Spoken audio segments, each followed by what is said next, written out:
Hi, it's still like, I think it's like 20 past 1 in the morning. I just stopped my last video because I noticed it got to 30 minutes. And based on how long last night's video took to upload, I thought I'm going to have to stop this video and start another one. This may not go up overnight tonight, but I'll try and get it up at some point because it follows on from that video.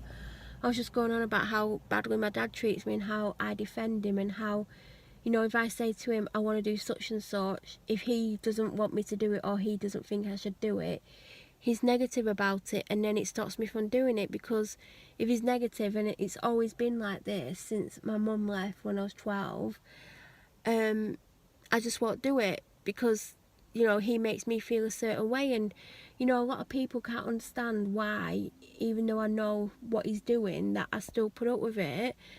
But you don't live my life, you've not lived my life, you've not seen or had to put up with what I've had to put up with. And when you only know that one thing, and you've put up with that one thing for countless years, you just get so used to it that you don't want to pull away from it, or it's hard for you to stop it from happening. And it's just your life, that's how it is. If I'd lived what I would call a normal life or a typical life, yeah, this wouldn't be happening.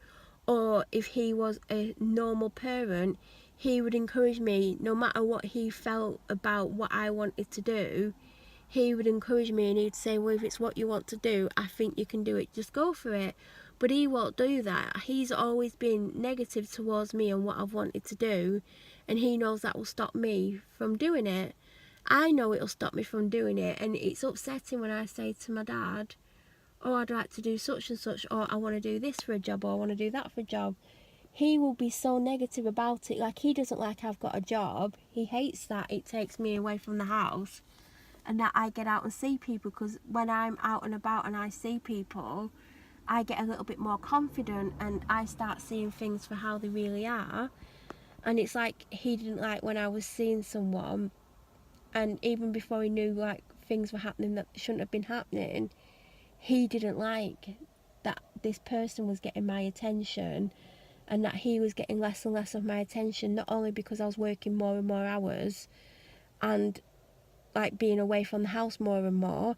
And you know what, the thing that gets me is, like, if he's not at work, he's in the pub, he's really at home, yet when I'm not at home and I'm not readily available or around, he doesn't like it.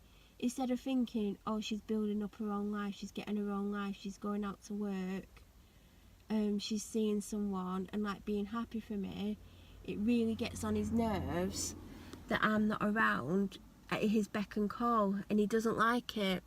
And it's because he's always had that since my mum left. But he shouldn't rely on me being there, he shouldn't want me to be there, he shouldn't get annoyed when I'm not there or if someone else is getting my attention, but he doesn't like it.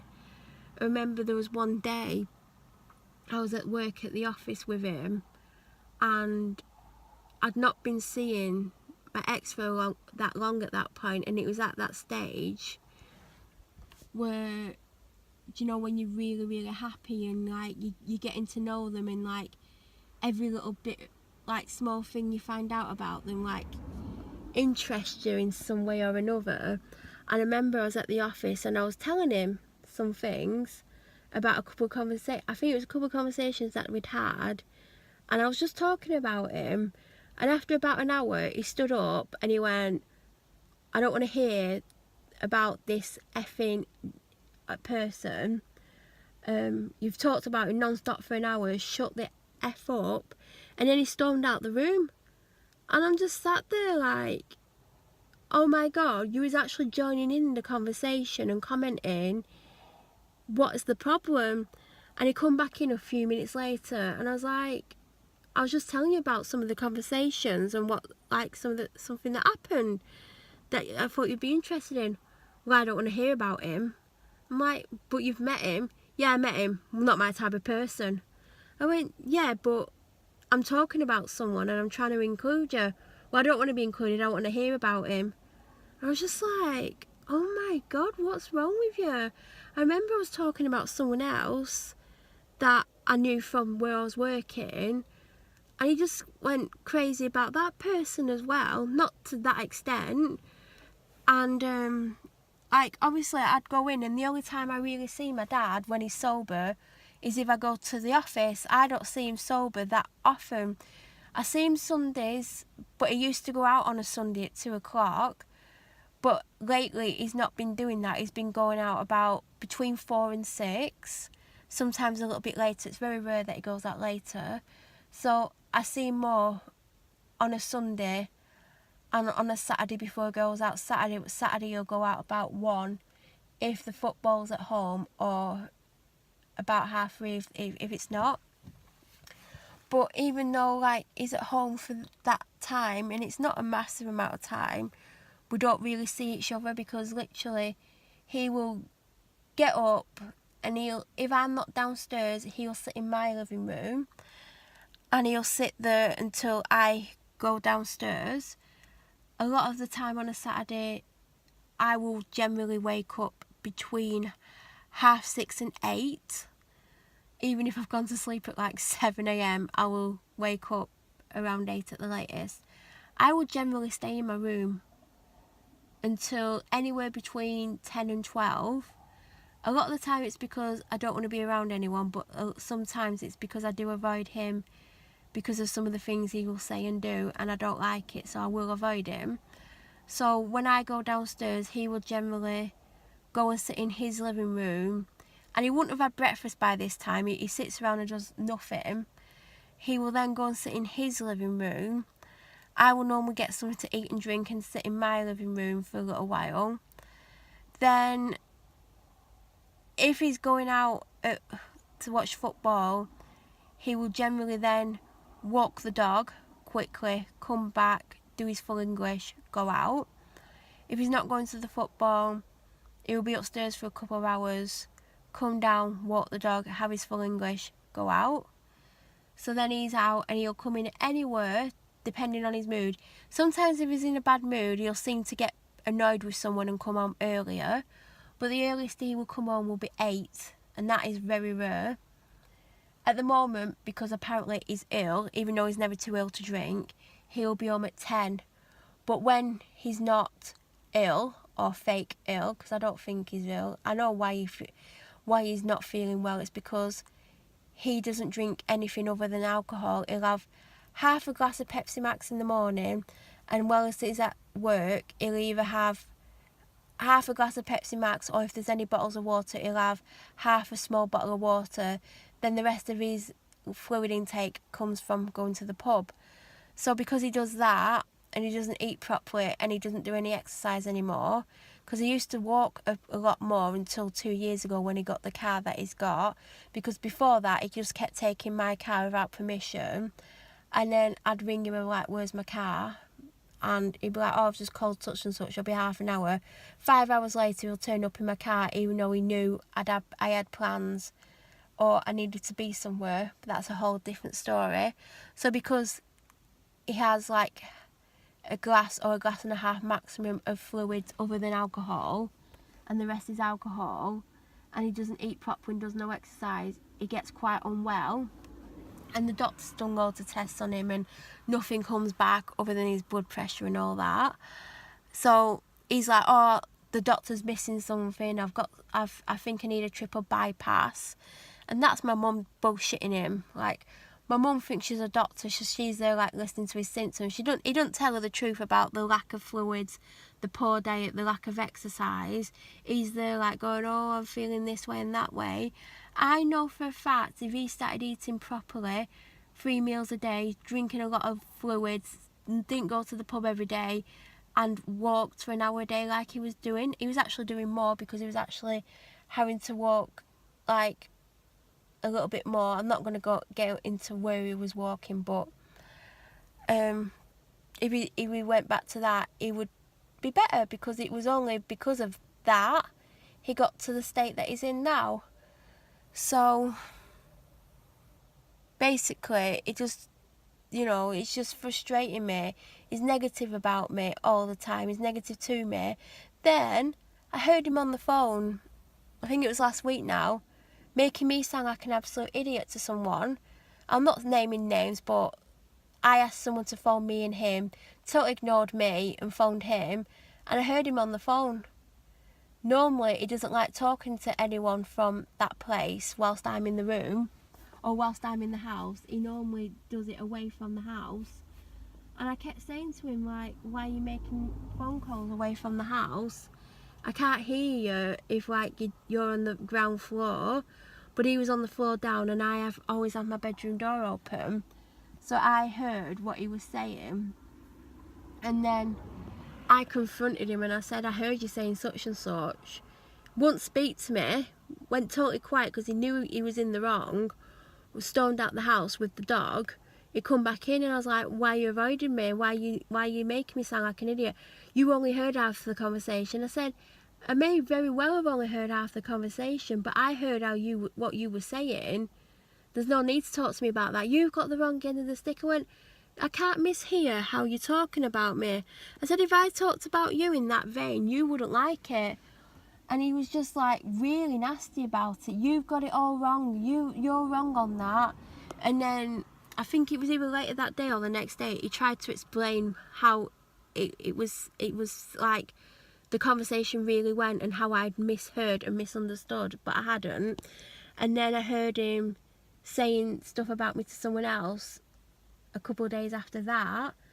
And I'm like, why are you painting me in that way when all I do is defend you?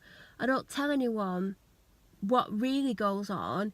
I stick up for you all the time with people. When people like, you know, like some bad stuff happened to me last year and people be like, oh, is your dad going to be at home to make sure you're okay? I'd be like, no, he's down the pub. And they'd be like, well, if my daughter had been through that, I'd be at home and I'd be checking on her. I'd be like, well, you know, he doesn't want to be at home. That's his way of dealing with it. And like, they'd be like, well, I think it's very strange that he doesn't want to see how you are or be there for you. And I would defend him. But the reality is, how can I defend that? If I knew what he knew, I would try and be there for that person. I wouldn't go to the pub and be like, just deal with it yourself. But that's what it's like. He doesn't care. He tries to make out he cares, and he says he makes phone calls and he's concerned about me.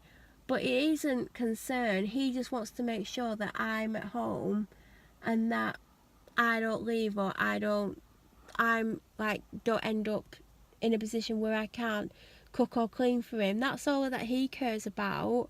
People don't realise the true reality that goes on at my house, and I keep saying that to people. You don't have a clue. You honestly don't have a clue. You know, I will defend certain people. That's what I do. I will always do that. I feel I deserve to be treated certain ways by certain people, and I will defend them.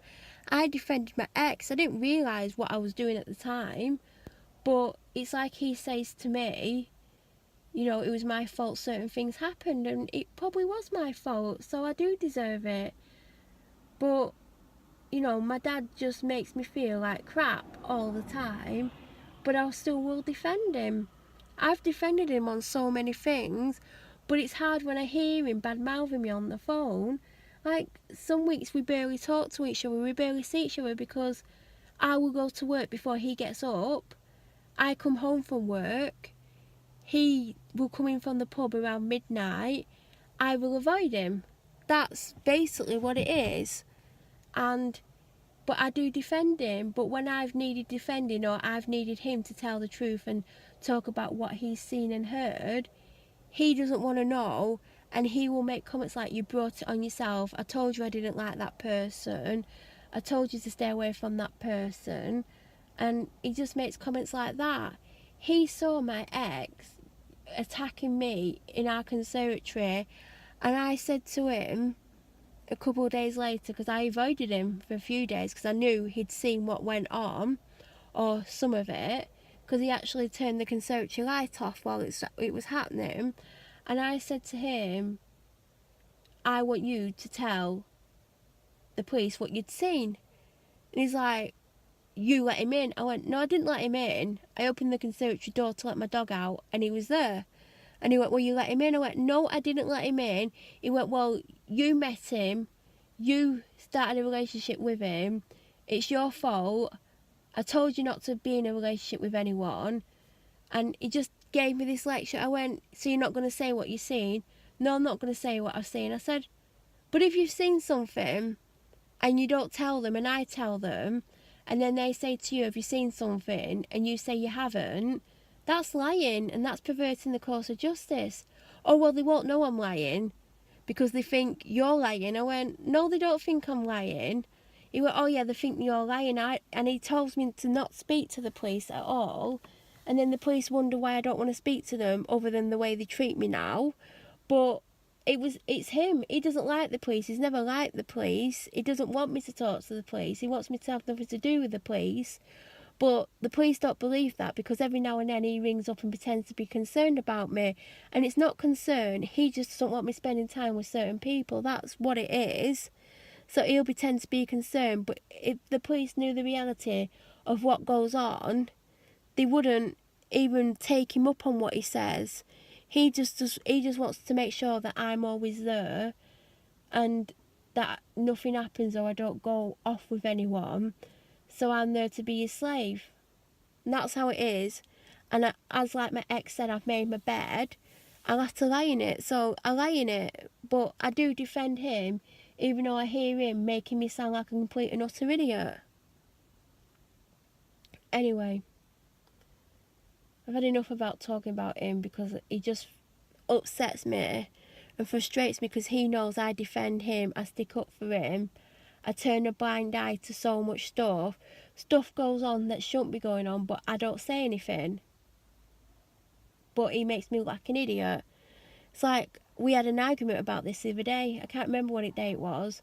And I rang him up about something. He started going on about my ex. And then we ended up in this massive argument. And I said, well, we wouldn't be in this position if you told the truth and told them what you actually seen. And he went, I went in and I spoke to the inspector and I said I'd seen such and such on at least 10 occasions. And I said, well, when I spoke to the very same inspector, he told me that you'd said you'd only seen such a thing on one occasion.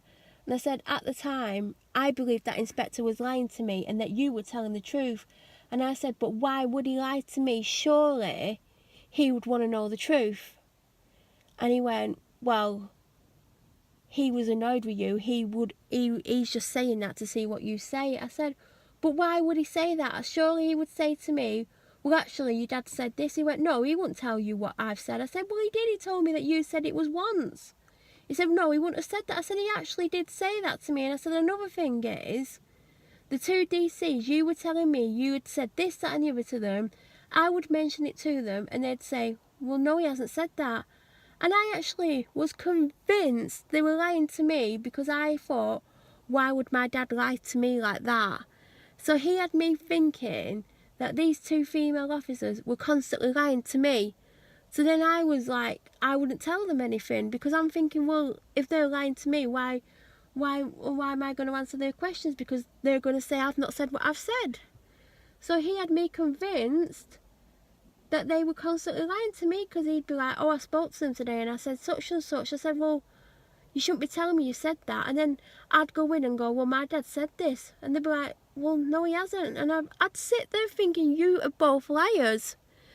And then something changed, and I'm not going to say what changed and where realised, but I then realised that my dad wasn't